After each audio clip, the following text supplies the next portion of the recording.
everybody, James Rule XRP, the James Rule Crypto Show on YouTube. Follow me on X at RuleXRP. Man, we got some more news coming out. It looks like the U.S. government is pinpointing Ethereum and maybe classifying it as a security. You know, we've always wondered why Gary Gensler wouldn't answer questions in front of Congress. Gary, is Ethereum a security or not? Well, we're going to take a look at it. And we're going to have fun, and we're going to look at they had a big committee meeting today, and Representative French Hill talked about the SEC's overreach. Let's have fun. Today's episode is sponsored by Ledger. Ledger provides cold hardware wallets. They come in different colors. Your keys, your crypto. Check out the link below. They're always running specials. Tell them James Rule XRP sent you by. Let's take a look at the numbers. Total crypto market cap is $2.491 trillion. Bitcoin is 64,151. It's hard to believe last week it was 72,000. Ethereum is 3308. Last week, Ethereum was over 4,000. Solana is 175. XRP is 59 cents. It's a bargain. Scoop them up. Not financial advice. I'm not a financial advisor. Okay, this morning, there was a big meeting talking about the SEC's overreach, examining the need to reform. Well, here is Representative French Hill, and he covers the SEC's losses in digital assets. He mentions XRP during today's hearing. Check it out. Thank the chairman. I thank our panel for being with us today. We've heard directly from the SEC director level officials over the course of the last few months, and we've certainly enjoyed having Chairman Gensler here to have his point of view on behalf of the commission. So it's great to have your expertise, and we thank you for being with us. You know, not only has the SEC lost in the court of public opinion, even on a bipartisan base here on Capitol Hill, but the agency is now getting trampled by the federal courts as well, especially as it relates to digital assets. In July 2023, a New York judge determined that Ripple Labs did not violate federal securities law by selling its XRP token on public exchanges. In fact, in that case, they were referred to as being arbitrary and capricious. Last August, the court rejected the SEC's reasoning for blocking Grayscale's Bitcoin trust from converting to an exchange-traded fund. And just in the last few days, a Utah judge imposed sanctions on the SEC for, quote, bad faith conduct and, open quote, gross abuse of power, close quote, that the commission had demonstrated in a case against Dropbox. And this is important because we haven't talked about this in a long time in this committee. And as a result of that gross abuse of power, the commission is required to pay the legal fees, which means that our constituent tax dollars are now being used to pay for the SEC's overreach and failure.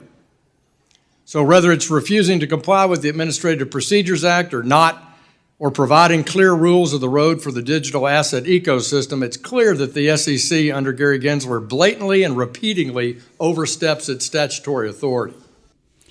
Fire Gary Gensler. Fire Gary Gensler.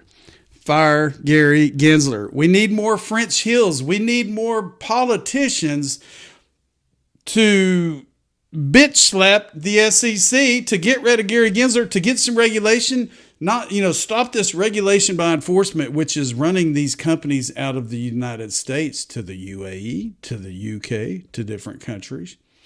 And some of these lawsuits imposed by the SEC has pretty much rug pulled these projects. Millions of dollars that were in these projects had to go towards attorney fees and towards the SEC, and it's ridiculous. It's criminal. Okay, here we go. ELLIPAL. Today, it was announced that the U.S. government is examining Ethereum, and it could be a security. And I'm going to read you ELLIPAL's thread here in a minute, but I tweeted out, I said, look, maybe we will get those FOIA requests after all. Empower US, Jason Foster, Tristan Levitt have been trying to get documentation from the SEC for the last couple of years. They will not release anything pertaining to Bill Hinman, William Hinman, Jay Clinton, Consensus, Simpson, Thatcher, ETHgate.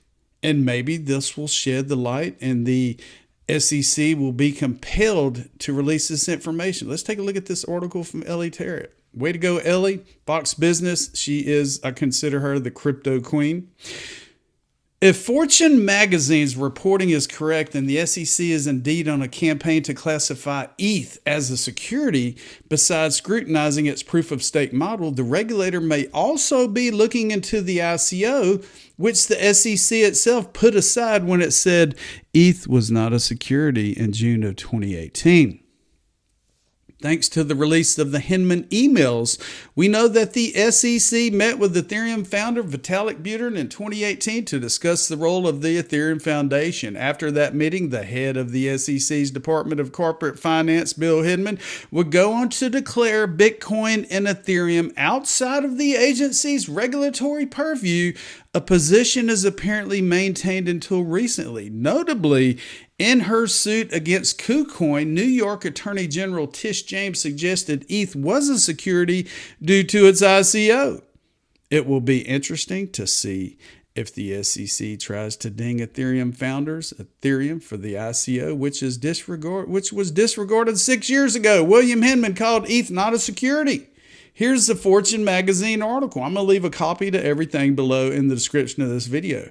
The SEC probing crypto companies in Ethereum investigation as hopes for ETF dim. You know, they've been talking about an Ethereum ETF. Well, now it looks like we may get an XRP ETF before an Ethereum ETF. Right now there's Bitcoin ETFs. We need an XRP ETFs. I'm not going to read anything in this article because you know pretty much what we're talking about here. Robinhood expands crypto services with an Android wallet launch. They released the iOS first. Now, customers of Robinhood can get an Android wallet for their cryptocurrency. Congratulations.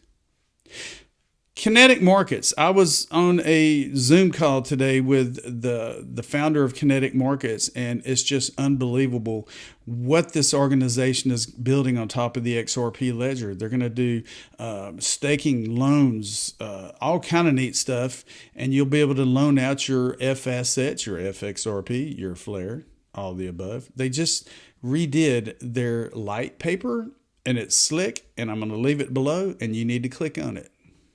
Finally, Dave Grimaldi.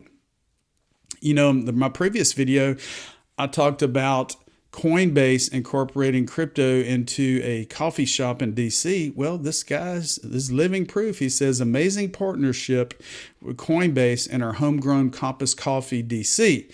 Like I needed another reason to go there even more in the course of a week. You can now use USDC at Compass with no credit card fees or charges. Crypto is here for good, and yet another innovative way. Here's a cup.